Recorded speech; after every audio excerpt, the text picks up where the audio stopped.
Ang bansa sa malayong silangan, pirang nga ng perlas ng silanganan. Pagkakaan ito ay ng kantuya at ito pilak bulaklak ay namumukat ka. Bakit tayo kailangan sa mga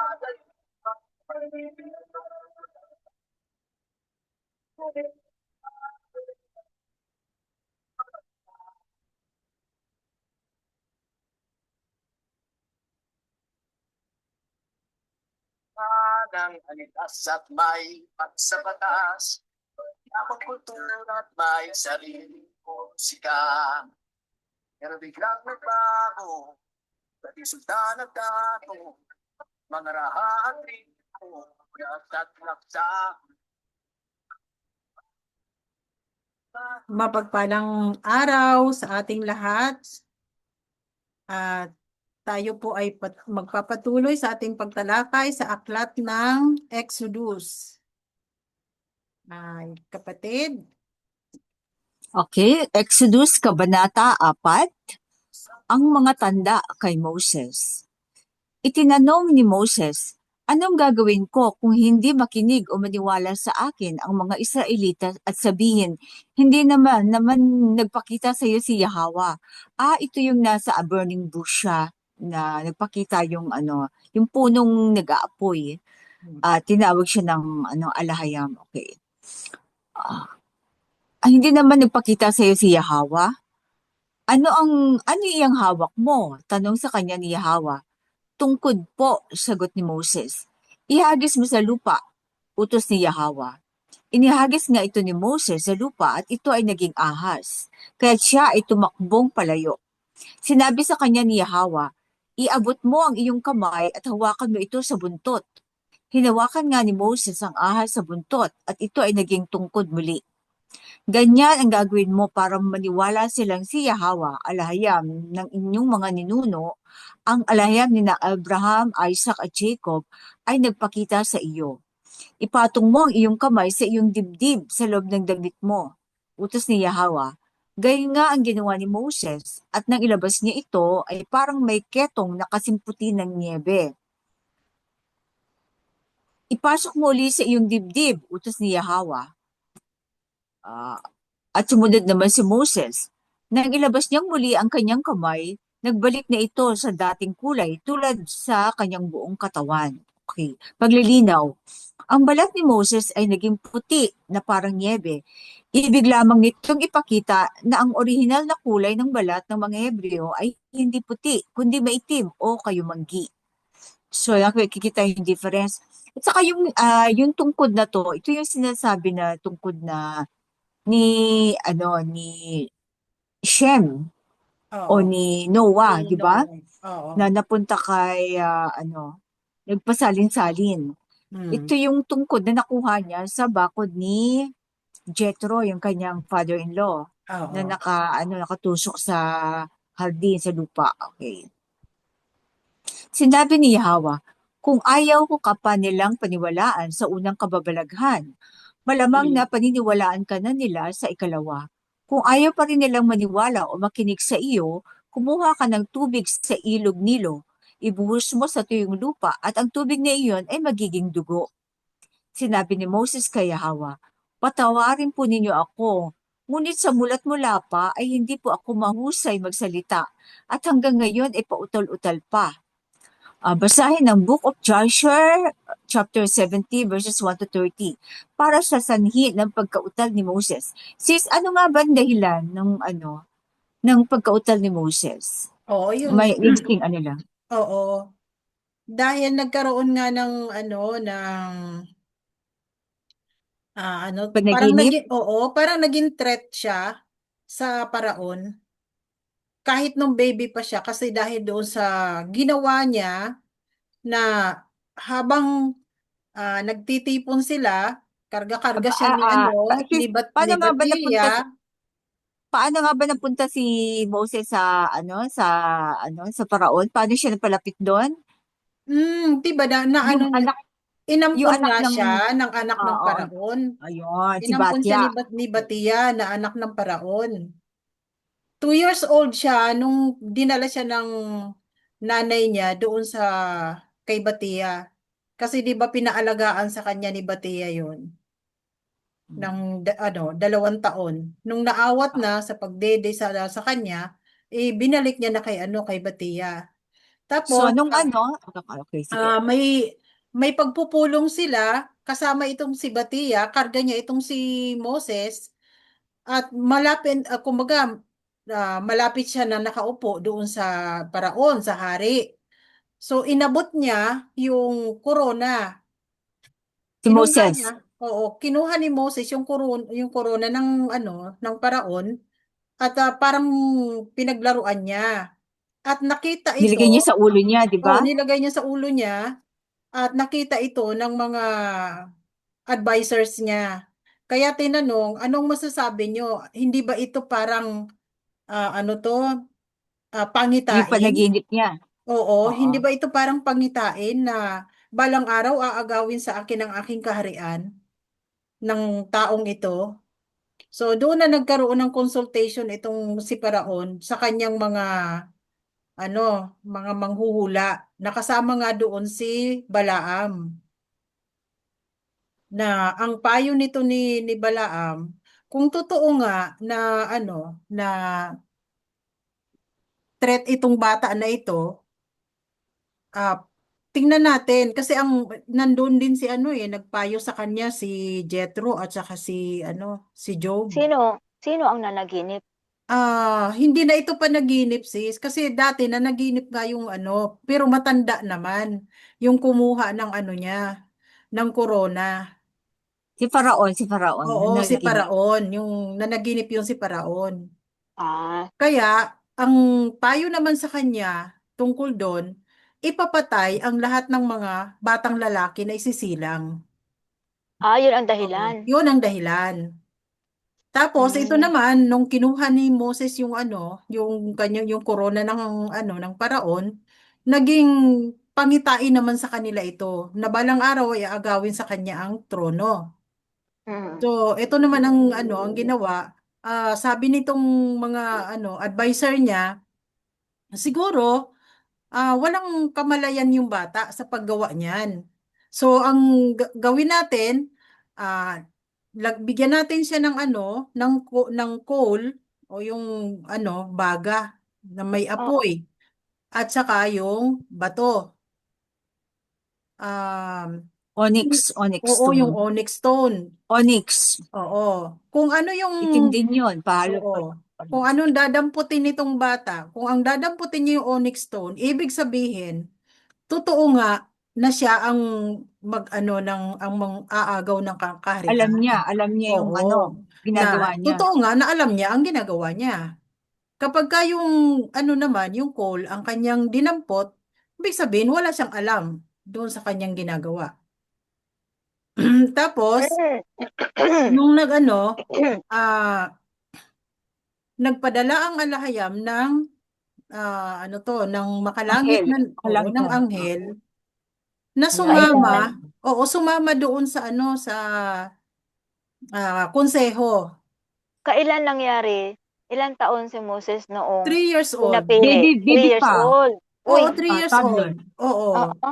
Tapos, yung nagkaroon ng pagpupulong ang konseho na sumali doon, kunyari, isa sa mga sa mga advisor ng isa sa mga konseho ang anghel na Mhm. pinadala ng alayam So, para walang nakakaalam pigilan, nun.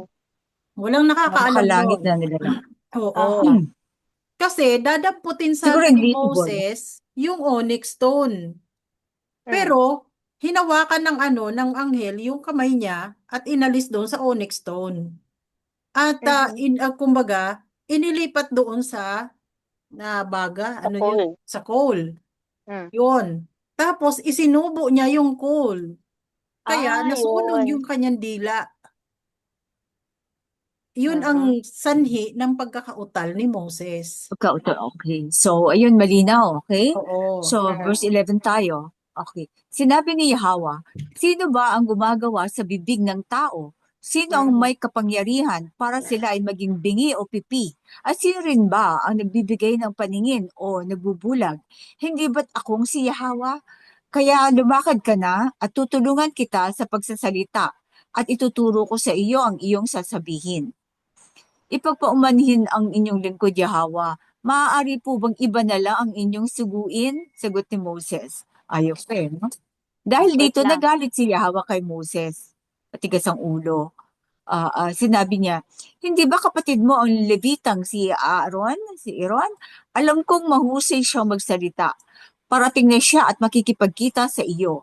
Matutuwa siya na makita ka. Kausapin mo siya at sabihin mo ang lahat ng dapat niyang sabihin. Tutulungan ko kayo sa pagsasalita at ituturo ko sa inyo ang inyong dapat gawin. Siya ang magiging tagapagsalita mo sa mga tao at ikaw ang magiging tagapagsalita ni Yahweh sa kanya kung ano ang sasabihin niya. Dalhin mo ang iyong tungkod sapagkat iyan ang gagamitin mo sa paggawa ng mga kababalaghan. Okay, basahin ang Book of Joshua, chapter 77, verses 38 to 51. Yun ang ayun ang kwento ng sa tungkod, kung saan Oo. nanggaling yung tungkod ni Yahweh.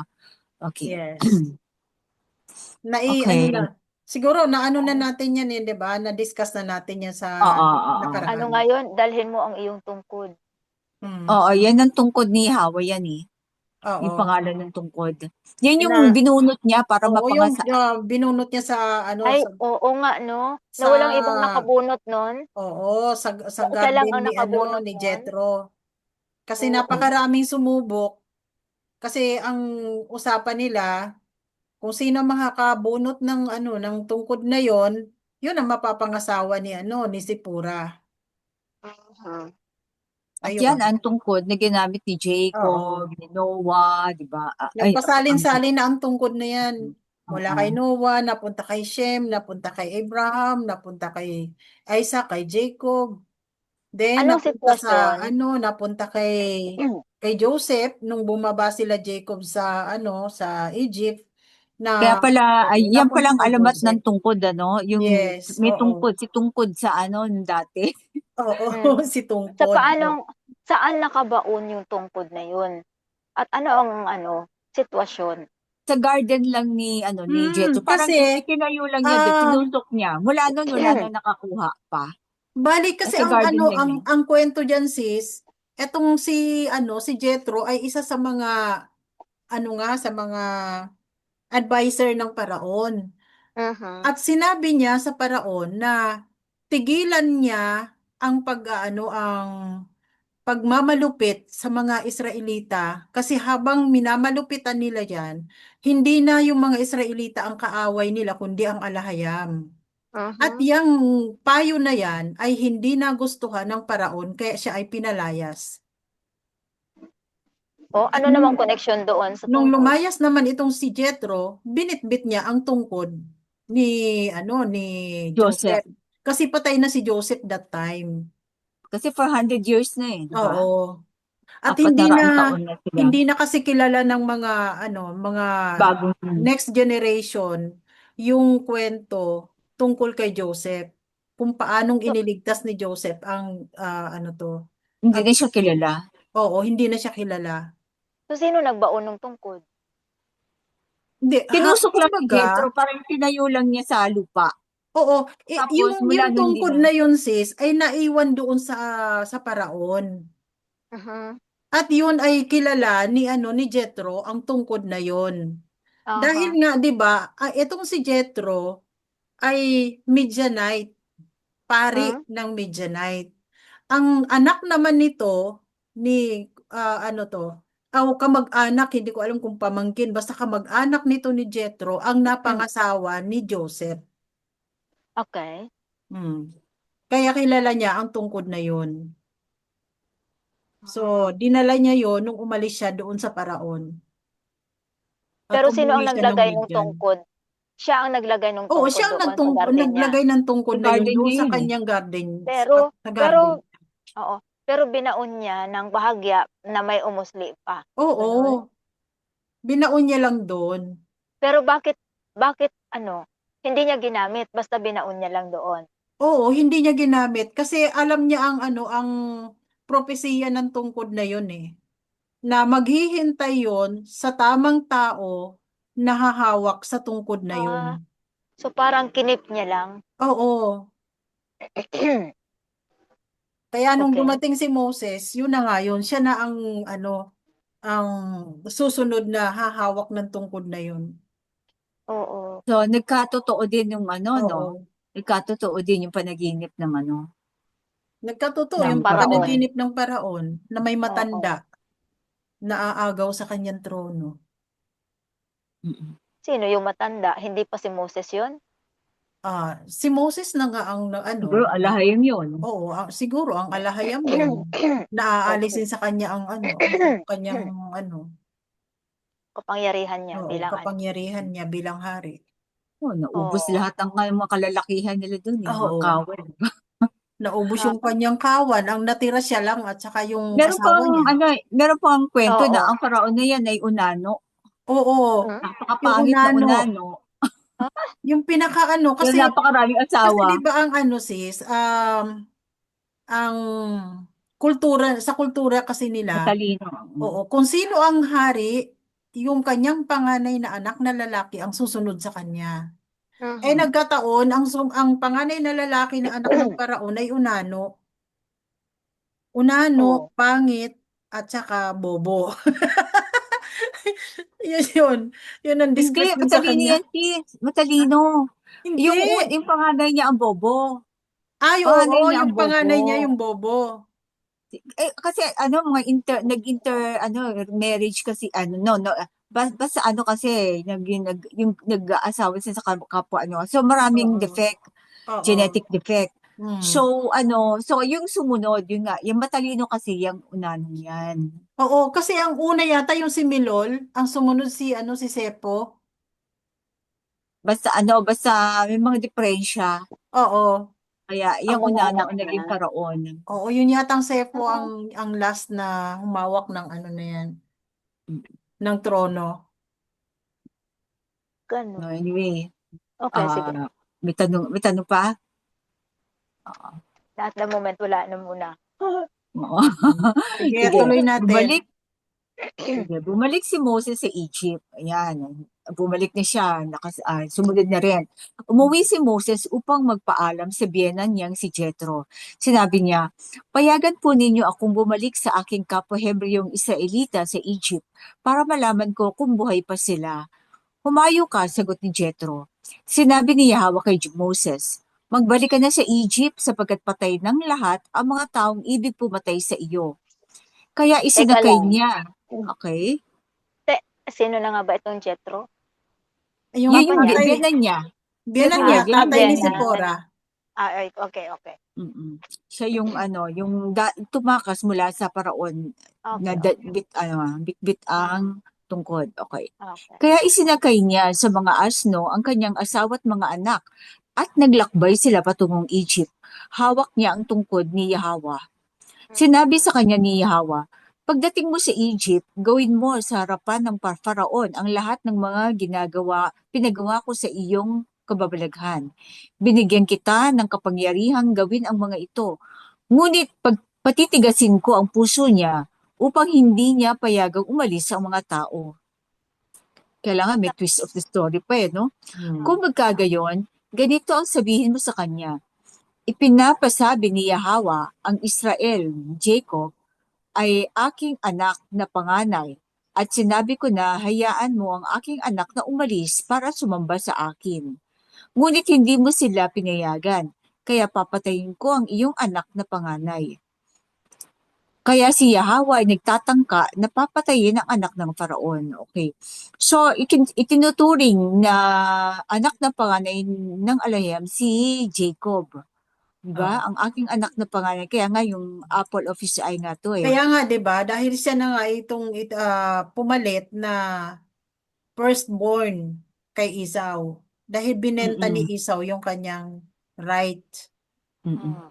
Saka sa May lahat tanong ng ka. mga angka ng Hebreo ay parang panganay. Ang basbas niya ay nasa kay Oo. Jacob. Kaya eh. nga na Oo. binasbasan siya bilang Mm. panganay eh. Oo. Wait lang. Nakuha niya Paano lahat ng basbas ni ano eh, ni Isaac. mm, paano nga napunta kay Joseph yung tungkod? Galing Dala ni Jacob. Jacob. Nung lumipas sila sa Nung ano, nung oo. lumipat sila mm, sa Egypt. Goshen. Oo, at ibinigay niya yon kay Joseph. Dahil si Joseph ang kanyang itinuring din na panganay. Dahil di ba Oo. nagkasala yung kanyang panganay kay Oo. Leah. Panganay Mm, niya kay Rachel ang itinuring niyang panganay. si Joseph. Although si Judah ang Tama. ano, nung Oo. temporarily, parang O, ano, dahil nga nung namatay si nakala niyang patay na si Joseph, eh binigay niya kay Judah yung pagiging panganay. mm. And then, nilipat niya kay Ephraim, Oo, nilipat niya sa naman future. nilipat naman, kumbaga, nung nandun na siya sa Egypt, ibinigay niya na ang pagiging panganay kay Joseph. At nung mamamatay naman na siya, ibinigay naman kay Ephraim. Mm. Oo. So doon na Inampun niya. nagtapos kay Ephraim hanggang Mm. sa dumating ang Messiah. So, ano ba ang, ah, ano ba? Ano ang meron sa isang may hawak ng tungkod? Na, Rulership. oo, nasa kanya ang pagiging, yung kingship. Okay. Ang Okay. tungkod na yan So, ay simbolo ng kingship. sa sagisag, okay. Oo, setro. Mm. Setro ng So, kapangyarihan. bago pa umalis ang mga bago pa umalis ang mga Israelita sa Egypt, nakalabas na ng una ang tungkod Oo. sa pamagitan ni Oo. Jethro. Okay. Oo, oo. Okay, verse 25 tayo ha. Okay. Habang naglalakbay sila at nasa isang bahay panuluyan, nagpasya si Moses na tuliin ang kanyang anak. Paano riyan? Parang hotel, ano? Oo. Ah, tuliin, doon niya naisip na tuliin. Kaya't Mm. hinawakan ni Moses ang bata habang si Sipora ay kumuha ng patalim na batong kutsilyo. Pinutol ang balat at itinapon ito kay Moses na nagsasabi, "Anong klaseng asawa ka na nagdadanak ng dugo?" Mhm. Pagkatapos, binitiwan ni Moses ang kanilang anak. So, at tanong ko dito, bakit hindi ba nagpapaano ang mga Midianite? Di ba anak din sila ni Abraham? Di ba sila Mm. nag-circumcise? Sa sa extra biblical, ang kwento kasi dito, hindi nga ito na parang hindi na ituro kay Moses ang tungkol sa covenant ng circumcision dahil lumaki Oo, nga kasi siya sa Jeep. Egypt. Oo. Oo. So, siya, nung pinapatuli ni Zipporah yung kanilang anak, yung panganay lang ang natuli. Sa pangalawa, hindi na pumayag si Moses na tutuliin pa kasi papauwi na nga ay papunta na sila ng Egypt. So baby pa talaga itong Baby ano, pa. bata. Oo. Mm. Papunta sila ng Egypt, pagkatapos, habang papunta sila doon, kagaya nga nito, nakita ni Sipora na nandyan yung kamatayan. So parang Mm. papatayin niya yata itong si Moses. Kaya nung Oo. nakita niya, ayaw, dahil tumutol kasi si Joseph, ay si Moses, natuliin yung kanyang anak, siya mismo ang nagtuli sa kanyang anak at itinapon yung balat kay Moses. Pero anong klaseng asawa ka na nagdadanak ng dugo? Totoo ba ang sinabi niya ito? Ah, sinabi niya ito kay anong klaseng asawa ka na nagdadanak ng dugo? Si Moses sinabi doon sa Oo. asawa niya kay Sipora, gano'n? Si Sipora ang nagsabi nito. Kasi ang nagtuli siya.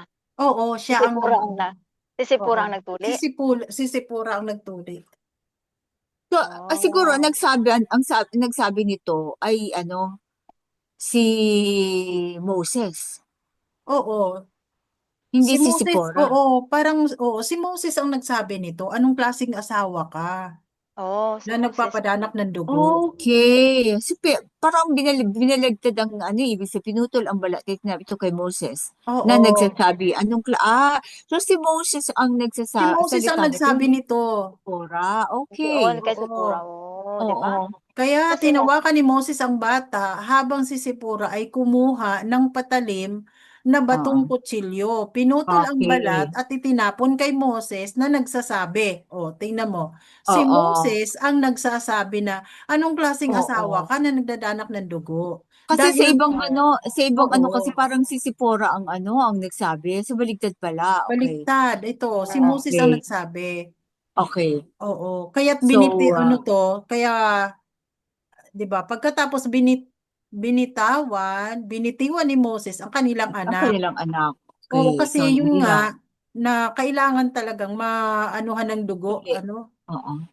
Ano Parang to? offer. Oo, nag magka, ano to? Magdanak matuli. ng dugo. Oo, kailangan magdanak ng dugo na maanuhan, mahawaan si Moses. Oo. Kasi yun ang So, tanda ng ano tanda ng alahayam sa kanyang tipan kay Abraham. yung tuli. Oo, yung Oo. tuli. Ibig sabihin, that time, si Baka yung Moses bata hindi ang pa tuli. kukunin, no? Mm. Oo. Yung That baka yung time, si bata. Moses hindi pa tuli. Ay, tuli na yan siya, di ba? I think, oo, tinuli siya ng kanyang magulang kasi ang magulang niya naman nag-alaga sa kanya bago siya ibinigay kay Oo. kay Batea. Oo. Mm-mm. Oo nga. Mm. At Oo. saka kaya nga nalaman ni Batia na Hebreo siya eh. Oo. Dahil siya Kasi pinumukuta sa tuli siya, basket. Tuli. oo. Yun nga lang, hindi na siya kumbaga, Turuan. oo, hindi na siya naturuan tungkol doon dahil malayo na siya sa Oo. mga Hebreo. At saka sa Oo. Ethiopia, wala din sila nagtutuli dun eh. Oo. Kaya itong pangalawang anak ni Moses ang hindi pa natuli. Baka Kaya yan ang siguro, kukunin ng o kaya kamatayan. ito yung kukunin ng kamatayan dahil hindi pa Mm-mm. natuli. Aray Kasi Oo. ko. tinuli ni ni Wala pa Sipora yung yung proteksyon. panganay niya oo. Kasi tumutol dito si Moses. Oo.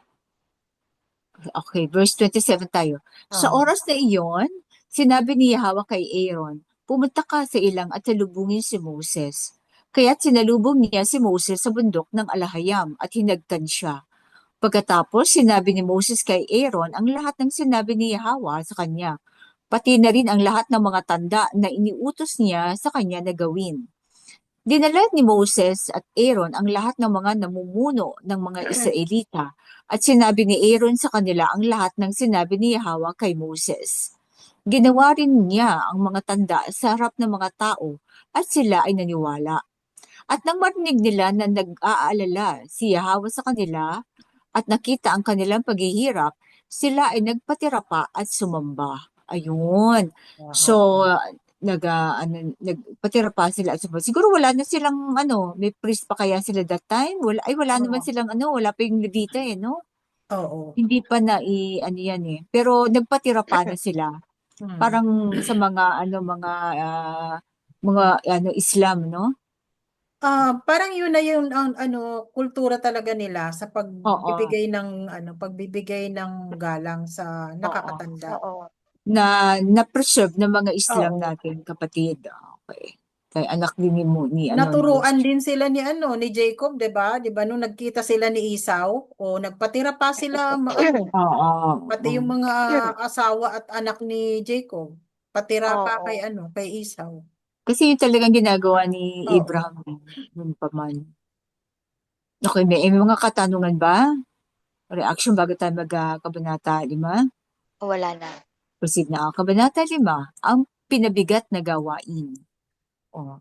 Pagkatapos nito, nagpunta sa paraon sina Moses at Aaron. Sinabi nila, "Ipinapasabi ni Yahweh alahayam ng mga Israelita, hayaan mong pumunta sa ilang ang aking bayang Israel upang magpista bilang parangal sa akin." So magpipista, ano kayang pista yun, no?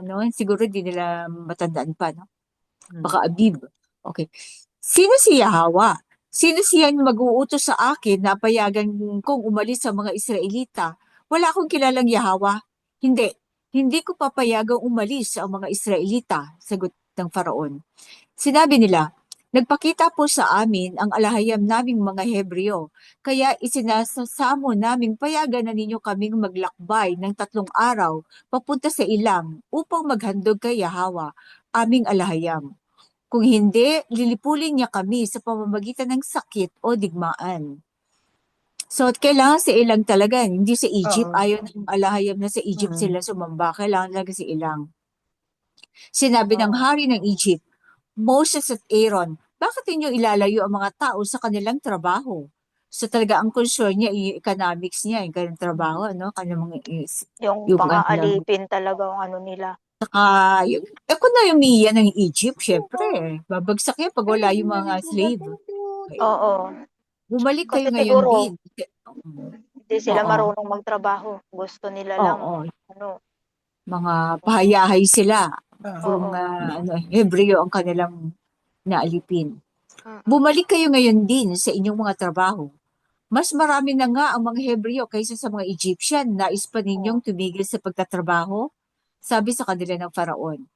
Nang araw ding iyon, ipinatawag ng Faraon ang mga tagapangasiwa ng Egyptian at ang mga kapatas na Israelita. So yung mga parang mga foreman. Sinabi niya, huwag na ninyo silang bibigyan ng dayaming ginagamit sa paggawa ng tisa. Hayaan ninyong sila ang manguha ng gagamitin nila.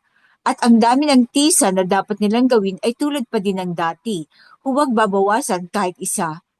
Tamad lang ang mga Lalong, iyan. Oo. Tamad lang ang mga lalong iyan kaya pinahirap. nagpapaalam.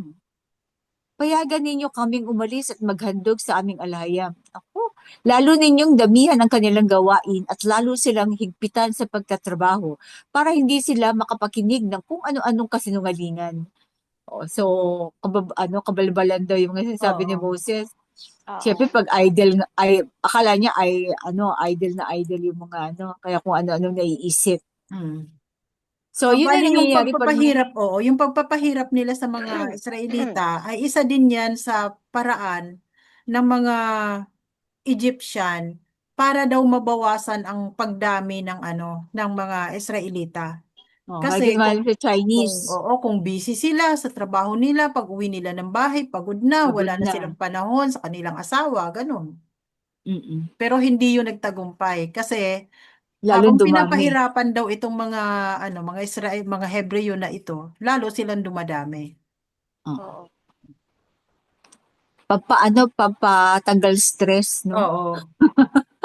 Verse 10. Oo. Pagkasabi nito ng Faraon, lumakad na ang mga tagapangasiwang Egyptian at ang mga kapatas. Sinabi nila sa mga tao, ipinapasabi ng Faraon, hindi na kayo bibigyan ng dayami. Kayo na ang bahalang manguha ng kailangan ninyo kung saan mayroon. At ang tisang gagawin ninyo araw-araw ay sindami rin ng dati. So, overtime yun, pero walang extra pay, no? Oo. Hanggang ngayon nangyayari yan, di ba? Ginagalugad ng mga Israelita ang buong Egypt sa paghahanap ng dayami. Sila ay inaapuran ng mga tagapangasiwa at pilit na pinagagawa ng tisang sindami rin noong sila ay binibigyan pa ng dayami. Kapag kulang ang kanilang nagawa, ang mga kapatas na Israelita ay binubugbog ng mga tagapangasiwa at tinatanong, bakit kakaunti ang nagawa ninyo ngayong araw? Yung mga manager ang binubugbog, Dahil dito, pumunta sa Faraon ang mga kapatas at nagreklamo. Bakit po naman ninyo kami ginaganito? Pinagagawa pa po kami ng tisa, ngunit hindi na binibigyan ng dayami. At ngayon po ay binububog pa kami. Gayong ang mga tauhan ninyo ang may pagkukulang. Sinabi ng Faraon, mga batugan, tinatamad lang kayo kaya ninyo hinihiling. Pumayag na kayo na kami ay maghandog kay Yahweh. Sige, magbalik na kayo sa inyong trabaho. Hindi kayo bibigyan ng dayami at ang gagawin ninyong tisa ay sindami pa rin ng dati ninyong ginagawa. Nakita namang kapatas ang hirap ng kanilang katayuan nang sabihin sa kanilang sindami rin ng dati ang kanilang gagawin. Pag-uwi nila mula sa pagkikipag-usap sa Faraon, nakita nila sa daan sina Moses at Aaron at na naghihintay sa kanila. Sinabi nila sa dalawa, parusahan sana kayo ni Yahweh dahil sa ginawa Oo. ninyong ito, nagalit sa amin ang Faraon at ang mga tauhan niya. Binigyan pa ninyo sila ng dahilan para patayin kami. Kaya bumalik si Moses kay Yahweh at sinabi, Yahweh, bakit po ninyo pinahihirapan ng ganito ang inyong bayan? Gayon ba kayo sinugo ninyo ako? Gayon ba kaya sinugo ninyo ako? Mula nang makipag-usap ako sa Paraon sa inyong pangalan, ay lalo niyang pinahihirapan ang mga tao. Ngunit wala kayong ginagawa upang tulungan sila. Mm. So nagreklamo rin si Moses sa kay Yahweh. Okay, may katanungan? So far, wala Wala. naman. Wala. Okay. Proceed tayo sa Kabanata 6. So, ganun din makipag-usap si Moses, parang nagrereklamo, no? Ganun sa alahayang. Kumbaga, open na open yung kanyang makipag-usap, wala siyang tinatago, hayag na hayag ang nilalaman ng kanyang puso. Okay. Sinabi ni Yahweh kay Moses, makikita mo ngayon kung ano ang gagawin ko sa Faraon. Hindi lamang siya mapipilitang pumayag na kayo ay umalis, ipagtatabuyan pa niya kayo. Ako ang alahayam. So yun, meron siyang doon, meron siyang signature sa kanyang pangako, di ba? Nagpakita ako kina Abraham, Isaac at Jacob bilang makapangyarihang alahayam, ngunit hindi ako nagpakilala ng lubos sa kanila sa pangalang Yahweh. Okay. Gumawa ako ng kasunduan sa kanila na aking ibabalik sa kanila ang Kanaan. Ang lupaing tinirahan nila noon at itinuring sila bilang mga dayuhan. Narinig ko rin ang daing ng bayang Israel na inaalipin ng mga Egyptian at hindi ko nalilimutan ang aking tipan sa kanilang mga ninuno. Kaya ito ang sabihin mo sa mga Israelita, ako si Yahweh. Ililigtas ko kayo sa pagpapahirap ng mga Egyptian. Ipadarama ko sa kanila ang bigat ng aking kamay. Parurusahan ko sila at kayo ay palalayain ko mula sa pagkaalipin. Kayo ang aking magiging sariling bayan at ako ang inyong magiging alahayam. At makikilala ninyong ako si Yahweh, ang inyong alahayam, ang nagligtas sa inyo sa pagpapahirap ng mga Egyptian. Dadalhin ko kayo sa lupaing ipinangako ko kay Abraham na ipamamana kina Isaac at Jacob at iyon ay ibibigay ko sa inyo. Ako si Yahweh. May signature pa, no? Sinabi ito ni Moses sa mga Israelita. Ngunit ayaw na nilang maniwala dahil sa panghihina ng loob at dahil sa matinding kahirapang kanilang dinaranas. Nang muli silang mag-usap, sinabi ni Yahweh kay Moses, pumunta ka na sa Paraon at sabihin mong payagan ng umalis ang mga Israelita. Kung ang mga Israelita ay ayaw makinig sa akin, ang Paraon pa kaya? Ako ay hindi mahusay magsalita, sagot ni Moses. So, ayan, pinaalala ng alahayam kay Moses yung mga pinangako niya sa kanyang mga ninuno. Kaya ah dito lang ako nagtataka kasi buong mundo ay kiniklaim ang Biblia, Christianity o what, ano? So, ibig sabihin, yung kwentong ito, yung ng Biblia, ibig sabihin, ganun ka-special ang mga Jacob Israel, ang mga Hebreo. Kasi buong mundo, kiniklaim nila na alahayam nila yun. Lalo na yung mga ex niya, di ba? Tapos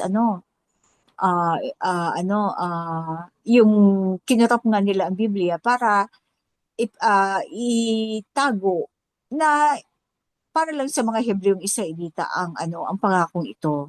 Kaya binabaliwala nila ang Old Testament. Ginawa nilang inclusive na lahat, hindi exclusive. Inclusive na sa New Testament daw ni Pablo. So, ayan ang ating Tapos, tinawag pa ang mga Hebreo na hintil. Tulad na ginagawa ng mga Jewish ngayon sa Israel na bansa. Sabi Goyim daw, o yung mga yung mga hindi non-Jewish. Pero ang nakakatuwa, ang alahayam talaga, hindi talaga natutulog. Talagang Oo. gumawa talaga siya ng paraan para Padala ng mensahero. para ma-refute yung kanilang akala nila, magtatagumpay sila habang panahon na hindi malalaman ng Tunay na Israelita Hebreo. ang tunay na kapagkakakilanlan nila. Oo. Parang no? Ginising ang mga diwa. Oo. Naku, Na pinakialaman nila ang Torah, na samantalang ang Torah, ang Biblia dapat ay ginawa para sa mga Israelita. oo. Tapos So, kinuha nila. Tapos, inaangkin na binago kanila nila. daw. Oo, oo. Ang bato Napaka ni ano nila. Jacob nasa kanila Mm. daw. Okay. So, sobrang selos nila. Sobrang Mm-mm. galit na galit sila. At O, sabi nga ni lalo Pablo, silang, ang sabi naman ni Pablo, pinagsiselos lang daw niya ang mga Hebrew sa mga Gentile, kaya para binabaligtad ang istorya, no? Pinagsiselos mm, ang mga Hebrew ang mga Israelita sa mga Gentile. Okay. Ang pero pinagmulang angkan ni na Moses, okay? Meron pang reaction, sis? Ah, wala proceed na, ako. okay na. Ah. Mm. Ang pinagmulang angkan ni na Moses at Aaron, kinausap ni Yahweh sina Moses at Aaron tungkol sa mga Israelita at sa Faraon na hari ng Egypt, at inatasan silang ilabas ang mga Israelita sa Egypt. Ito ang mga puno ng pinagmulang angkan ni na Moses at Aaron. Ang kay Ruben na siyang panganay ni Israel ay sina Hanok, Palu, Hezron at Carmi. Ang kay Simeon ay sina Jemuel, Jamin, Ohad, Jakin, Zohar at Shaul na anak ng isang babaeng Kanaanite. Kay Levi naman ay sina Gershon, Kohat at Merari. Si Levi ay nabuhay ng 137 taon. Ang naging anak naman ni Gershon ay sina Libni at Shimei. Ang kay Johat naman ay sina Amram, Izhar, Hebron at Uziel. Nabuhay si Kohat ng 133 taon. Naging anak ni Merari sina Mali at Mushi. Ito ang mga angkan sa tribo ni Levi. Napangasawa ni Amram si Jochebed na kapatid ng kanyang ama, at naging anak nila si Aaron at Moses. So tiyahin niya ang kanyang napangasawa at naging anak si Aaron at si Moses. Si Amram ay nabuhay ng 137 taon. Naging anak ni Izhar sina Korah, Nepheg at Zikri. Ang mga anak naman ni Uziel ay sina Mishael, Elzaphan at Sitri. Napangasawa ni Aaron si Elisheba na kapatid ni Nashon at anak ni Aminadab. So, biyena niya si Aminadab. Naging anak nila sina Nadab, Abihu, Eleazar at Itamar. So, si Nadab at Abihu yung nabatay, ano? Ang mga anak ni Korah ay sina Asir, Elkanah at Abiasaph. Ito ang mga angkan ng Korahite. Napangasawa ni Eleazar na anak ni Aaron ang isang anak ni Putiel, at naging anak nila si Pinehas. Ito yung tumuhog sa mga sa tinuhog yung nangalunyang tribe of Judah, no? Ito ang mga puno ng sambahayan ng mga Levita ayon sa kani-kanilang angkan. Sina Aaron at Moses ang inutusan ni Yahweh na manguna sa Israel upang mailabas sila sa Egypt ayon sa kani-kanilang tribo. Kaya't sila ang nagsabi sa Paraon na palayain ang mga Israelita. Nang si Moses ay nakausapin ni Yahweh sa Egypt, ganito ang sinabi sa kanya: Ako si Yahweh. Sabihin mo sa Paraon sa hari ng Egypt ang lahat ng sinabi ko sa iyo. Ngunit sumagot si Moses, paano ako papakinggan ng Faraon, gayong hindi ako mahusay magsalita? So pag pupunta si Moses sa Faraon, nakikipag-usap yung mga pinuno. Siguro meron siyang entourage. Sila nagsasalita at saka si Aaron. Kasi bale ang kinakausap lang niya si Aaron. Doon niya sinasalin. Ang sinasabi sa kanya ng alahayam. Okay. Actually, May dalawa lang sila, sis. Si Moses lang at saka si Aaron. Oo, wala silang Ang kasamang pumupunta, wala iba. silang ito kasama. sa verse 27, tinan mo. Kaya't sila ang nagsabi sa Paraon ng palayain ng mga Israelita. Sila, dalawa. Oo, Oo, sila. sina Aaron at Moses ang Oo, silang dalawa. nagsasalita. Oo. Oo nga, Kahit sa extra biblical, dalawa lang sila. Okay. Hindi sa dami, tapos ang dami ng mga nung mga Hello mga kapatid. Ay, Mga Hello, hello. mapagpalang kapal. hapon. Welcome, Sis Sis Rodin. Rudim. Oo. Buti andyan ka na. May oras pa ba tayo? No, Meron ilang pa Malapit minuto na. na, naman. Liz? Ilang minuto na lang. Late Okay. na naman ako. May 30 minutes pa. Galing Okay. ako sa labas. Pero yung recording natin, pwede pa? I think kaya pa. Paano? Oo. Okay, Kabanata 7 tayo. May mga katanungan? O wala. Malinaw Doon sa naman. nauna? Okay, Kabanata 7. Sinabi ni Yahweh kay Moses, Masdan, ginawa kitang parang alahayam sa harapan ng Faraon, at ang kapatid mong si Aaron ang iyong propeta. Lahat ng utos ko sa iyo ay sasabihin mo kay Aaron. Siya naman ang magsasabi sa Faraon na payagan na kayong umalis ng Egypt. Ngunit patitigasin ko ang puso ng Faraon. Gumawa man ako ng maraming kababalaghan sa Egypt, ay hindi siya makikinig sa iyo. Kung magkagayon, ipadaramo ko sa kanila ang bigat ng aking kamay. Paparusahan ko ang buong Egypt at ilalabas ko mula roon ang aking mana, ang aking bayan na mga Israelita. Makikilala ng mga Egyptian na ako si Yahweh kapag natikman nila ang bigat ng aking kamay at inilabas ko na sa Egypt ang mga Israelita. At ginawa ni na Moses at Aaron ang lahat ng iniutos ni Yahweh. 80 taon si Moses at 83 naman si Aaron na makipag-usap sila sa Faraon. So, 80 years old na si Moses that time. Pero malakas pa, no? Malakas pa sila pareho. So, so ganun pala, yung nire-relay lang ni Moses kay Aaron, yung sinabi ng alahayam. Okay. Ang tungkod ni Aaron. Okay. Kalooban Sinabi ng pa, alahayam. Kalooban oo, talaga ng alahayam na patigasin ang puso ng Paraon para oo. Kasi meron siyang plano. maipakita niya ang kanyang kapangyarihan laban sa kanila. At saka, ito din si Moses at saka si Aaron, kahit alam nila, di ba? Pero, alam mo yung sigasig nila na gawin yung inuutos sa kanila, Oo. di ba? Ang hirap nun Oo. Actually, kayang-kaya ng alahayam na gawin ang nais niya eh. Pero, gumagamit talaga siya ng kanyang ginamit. mga lingkod. Gumamit siya. So, ang nakakatuwa doon, hindi pumapayag ang alahayam na manatili ang kanyang chosen, mga pinili upang manatiling maghirap slave. sa mga Oo. kamay ng hindi Oo. pinili. No? Actually, pinadami muna niya ang lahi bago niya inilabas no, sa Egypt. Oo. Pinadami muna niya yung pinatigas ang katawan sa pagtatrabaho. Siyempre, Kasi puro muscle yung mga yan. kasi matabang lupa ang Egypt, di ba? Oo, yung Kaya Goshen. sila pinapunta doon no?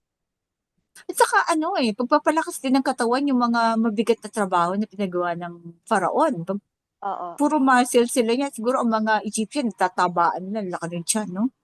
Tapos pero ang mga Hebreo, matitipuno. Oo, Handang-handa sa labanan. pero alam mo ba yung mga dayami na yun? Masakit sa Yan paa. Masakit sa paa yun, matatalas yun. Ano kaya itsura ng kanilang mga paa? Kasi nga, di ba walang makinaryas? Ang mga paa nila ang sa apak-apak nilang ganyan, sa putik. Oo. Masakit yun. Kakapalan ng talampakan. Pero tsaka yung pero mga grounded binti. sila. Kaya malalakas sila dahil grounded sila sa lupa. Oo. At saka yung Yun ang maganda. kagandahan. Kaya Parang yun. train sila, inihanda sila physically, mentally, sa hirap na dadanasin nila sa wilderness. So dapat tayo ngayon ganun din. Kailangan nakapaa-paa din tayo minsan sa lupa para at least nakakonect tayo sa nature. Kasi merong magandang result yun sa katawan din natin. Oo. Yung nag-recharge. Oo, kailangan yan sis na paminsan-minsan magre-recharge tayo sa lupa. Oo. Kaya sa halaman, ginagawa mo sa halaman. Ang yayakap ka nga lang sa puno Puno, ayan. Oo. Nagre-recharge ka na Saan kaya natin gagawin yun? Sa beach, yan.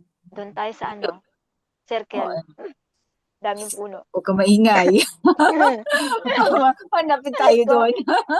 Maraming circle, di ba? Oo, marami. Gaya ng sinabi ni Yawa. Okay, pusit tayo. Ang Okay. salot ng dugo. Yan, dugo. Ang tungkod. Ha? Ano? Ang tungkod ni Aaron. Ang alin? Verse 8. Verse 8. Ay, ang tungkod niya. Buti na lang. Salamat sis. Tumalon yung aking mouse. Oo. Ang tungkod ni Aaron. Okay. Sinabi pa ni Yahweh kina Moses at Aaron, kapag sinabi sa inyo ng Faraon na magpakita kayo ng kababalaghan bilang katunayan ng pagkasugo ko sa inyo, sabihin mo kay Aaron na ihagis ang kanyang tungkod sa harapan ng Faraon at magiging ahas iyon. Nagpunta nga sila sa Faraon tulad ng sinabi ni Yahweh. Pagdating doon, inihagis ni Aaron ang kanyang tungkod sa harapan ng Faraon at ng mga tauhan nito. At naging ahas nga ang tungkod. Kaya ipinatawag ng Faraon ang mga matatalinong tao at mga salamangkero at sa pamamagitan ng kanilang lihim na karunungan ay ipinagawa ang ginawa ni Aaron. Inihagis nila sa lupa ang kanilang mga tungkod at naging ahas din ang mga iyon. Ngunit ang mga ito ay nilulon ng tungkod ni Aaron. Ayan, wala na tuloy sila tungkod. Nilulon ng tungkod ni Aaron. Gayunman ay nagmatigas pa rin ang Faraon at hindi nakinig sina Moses at Aaron. At hindi nakinig kina Moses at Aaron gaya ng sinabi ni Yahweh. So expected na nila, no? Ang salot ng dugo. Okay? Sinabi ni Yahweh kay Moses, nagmamatigas ang Faraon. Ayaw pa rin paalisin ang mga Israelita. Kaya bukas ng umaga, dalhin mo ang tungkod na naging ahas at hintayin mo ang Faraon pagpunta niya sa tabing ilog. Sabihin mo sa kanya ang ganito, pinapunta ako rito ni Yahweh ang alahayam ng mga Hebreo upang sabihin sa iyo na payagan mong umalis ang kanyang bayang Israel upang sumamba sa kanya sa ilang. Hanggang ngayon ay ayaw mo pa ring sumunod. Ngunit tiyak na kikilalanin mo si Yahweh sa pamamagitan nitong gagawin niya. Tingnan mo, ihahampas ko sa ilog Nilo ang tungkod na ito at magiging dugo ang tubig at mamatay ang mga isda. Dahil dito, babaho ang ilog at hindi maiinom ng mga Egyptian ang tubig nito. So, ang alahayam pwede yung makipag-usap ng diretso sa Faraon pero hindi gumamit siya ng physical body ni Moses, di ba? Gumagamit talaga siya ng tao upang ibigay ang kanyang mensahe. At sa pagkakataon ito, si Moses na nangyari din sa mensahero, 'di ba? Minsan yung mga diwa nila ng mga di ba? Kailangan kasi sis may makikita sila. Kailangan may makikita silang physical na nagsasalita. Oo. Para paniwalaan. Kasi kung hindi nga naman nila makikita at boses lang makikita na ay maririnig, hindi sila maniniwala. Hindi makikilala. Hindi nila alam yung pangalan niya, di ba? Sino yung representative nun? Okay. Sa kapansin dito, hindi na umiinom sila sa tubig ng Egypt. Ganun kalinis ang Nile pala. Nile River, no? Ilog Nilo. Gaano kaya katagal na naging dugo yung tubig at hindi na mainom? Hindi na apektuhan ang mga Israelita, no? Hindi, kasi sa Goshen sila nakatira eh. Iba yung tirahan nila. Diba? Ibang mga na pa yun. Okay, proceed tayo. 19.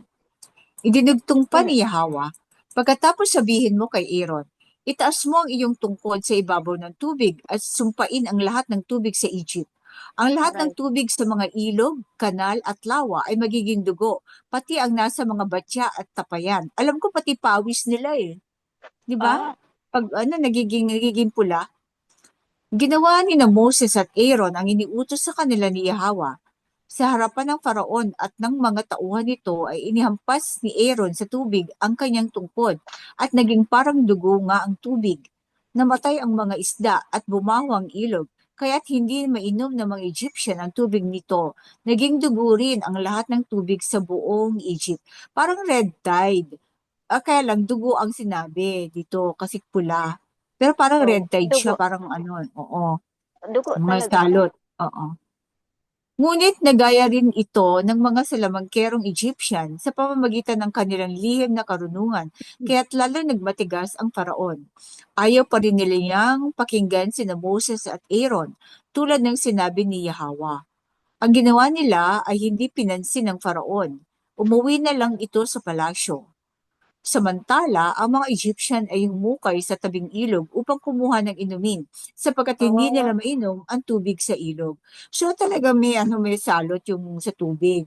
Kasi yung hinukay nila ay hindi, wala naman. So ibig sabihin malinis talaga galing sa. Siyempre kasi syudad ang ang nasa syudad sila. So maaring na na-contaminate na kung ano yung kanilang mga tubig. Ganyan kami dati, maghuhukay kami sa tabi ng ilog. At doon kami kukuha ng aming iinom. Baga na-filtered na siya, no? Oo, Na-filtered filtered na siya. Oo. Mga So, natural filter yung mga buhangin at bato. Oo. May katanungan o ano? Siguro, tama na yung haba ng ating recording. Oo nga eh. Marker na tayo sa Kabanata 8.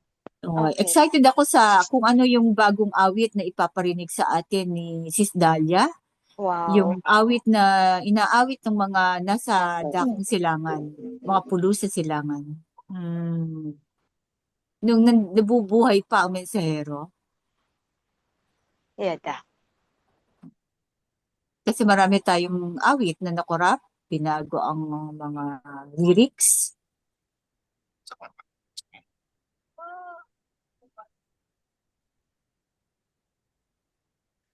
Mga kapatid, shalom. Okay, shalom mga kapatid.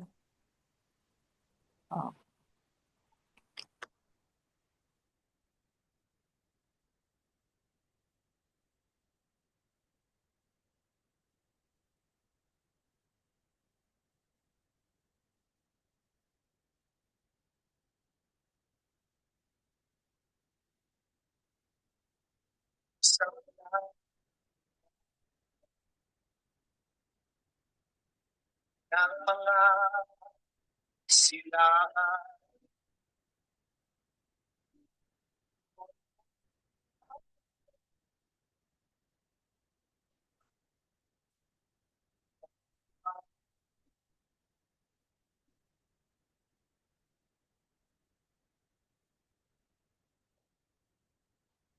Igising, hanggang kailan ka pa magpaalipin? Di mo ba alintanan, ika'y naging pain, upang ang kapatid mo ay kalabanin? Gumising ka, perlas ng silangan, alam mo bang ika'y laging ebrio? Ihayag mo ngayon ang katotohanan at tanggapin mo na buong puso. Tayong lahat ay magkakadugo, lahing Hebreo.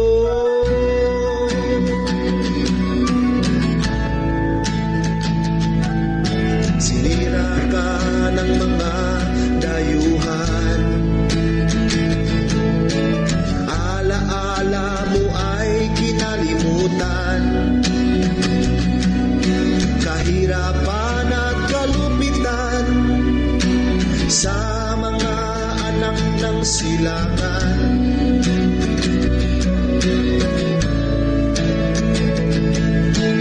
Inalis ang iyong kagandahan, maging laman mo ay kinagiliwan, kamatayan ang naranasan sa inang bayan, kaya't ang silang ay nagkalimutan. Gumising ka, perla perlas ng silangan. Alam mo bang ika'y lahing Hebreo? Ihayag mo ngayon ang katotohanan at tanggapin mo na buong puso. Tayong lahat ay magkakadugo. Lahing Hebreo.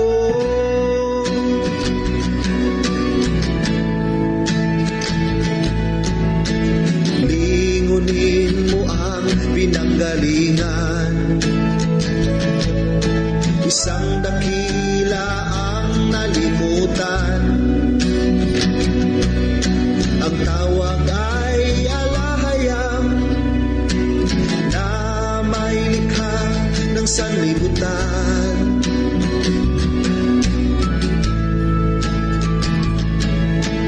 Iwaglit ang iyong nakagisnan. Lumapit ka sa katotohanan.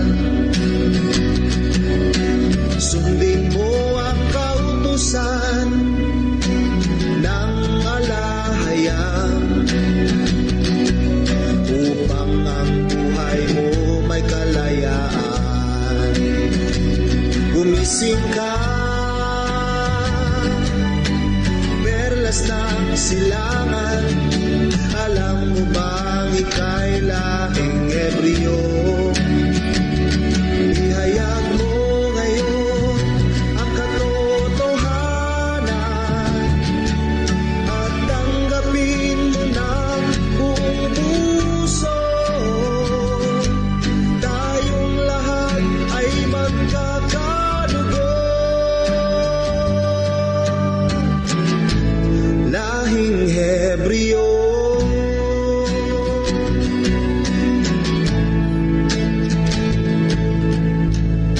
Kailan ka pa kaya magigising? Hanggang kailan ka pa magpaalipin? Di mo ba alintanang ika'y naging pain upang ang kapatid mo ay kalabanin? Gumising ka, perlas ng silangan. Alam mo bang ika'y lahing Hebreo? Ihayag mo ngayon ang katotohanan at tanggapin mo na buong puso. Tayong lahat ay magkakadugo. Lahing Hebreo.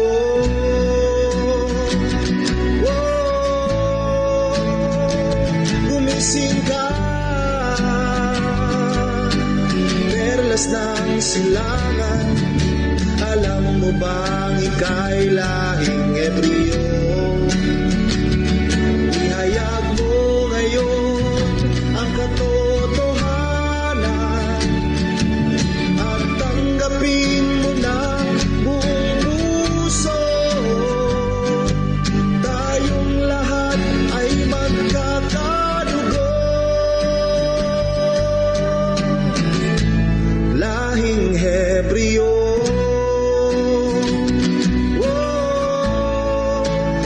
Lahing Hebreo.